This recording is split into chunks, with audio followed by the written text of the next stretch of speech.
On a team with quiet superstars, Johnson has always been a vocal leader. But as Peter Vesey found out, the effervescent Johnson has been tested in a number of ways since hitting the series-clinching shot in last June's NBA Finals. Minutes ago, elimination game. Sean Elliott. Avery Johnson. Big hoop for Avery Johnson.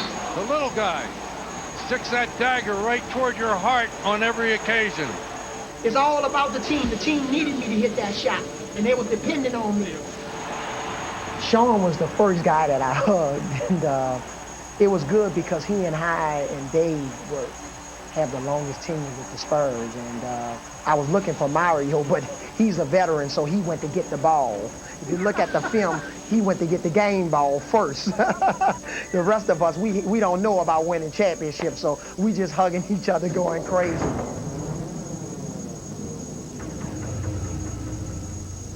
This has been an especially tough year for you. You know, I talk to people around the team, and they say Avery Johnson is maybe one of the most sincere people that you're ever going to run into. And then you get on the court and you play with him. And this guy says stuff to us, you know, that drives us nuts. And I said, Avery? Is that you? You change personalities on the court? Well, I just think within a team, there are guys that have certain roles.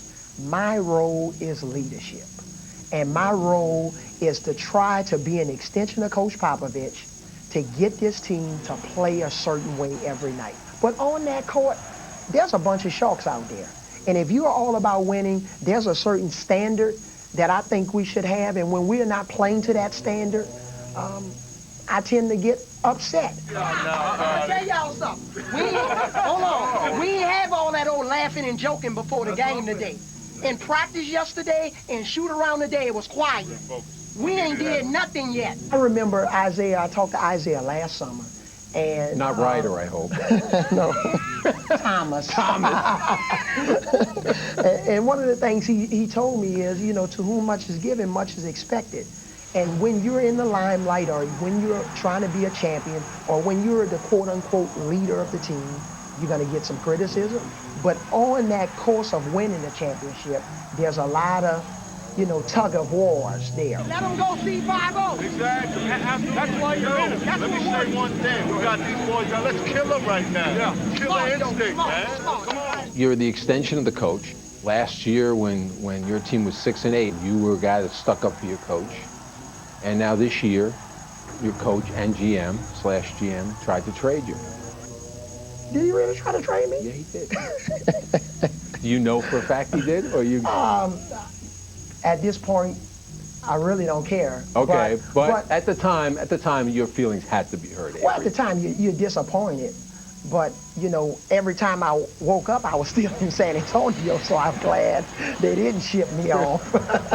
But, you know, What was that about? Why do you think that? Who knows? You don't know? I just think from their standpoint, you don't know what they're thinking because they never approach me about it. You're a free agent at the end of the year. You are 35. Right. Now, if you were the GM, what would you do? Well, if I was the GM here, I would definitely re-sign Avery Johnson.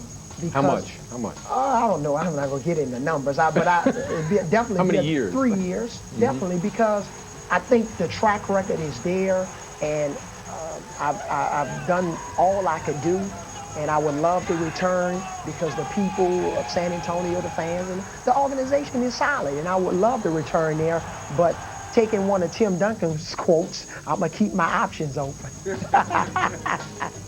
Well, certainly the community of San Antonio in an uproar upon learning that they were thinking about trading him. Do you think they should hang on to Johnson? Most definitely. I don't think you let that type of wisdom and experience walk outside your doors. You guys talked several times over the summer about the difficulty of repeating something you know firsthand from doing it with the Pistons. What advice did you give Avery? Well, the first thing I told him is that there are no more big games for the San Antonio Spurs, and it's going to be tough getting through the regular season because now every building that you walk into or every team that comes to play you, now you're the big meal. They want to eat you. So, you know, getting to the playoffs is going to be important for them because now they can get re-energized and they can get excited again, and their interest is peaked. And I think once the playoffs really start, the two people that they're going to have difficulty matching up again in the West is with Tim Duncan and David Robinson. What power forward out there is going to play Tim Duncan or Robinson. So they got a big mismatch at either one of those spots. All right, well, certainly Avery Johnson would like a return trip to the NBA Finals, and we'll tell you how you can earn a trip to the 2000 Finals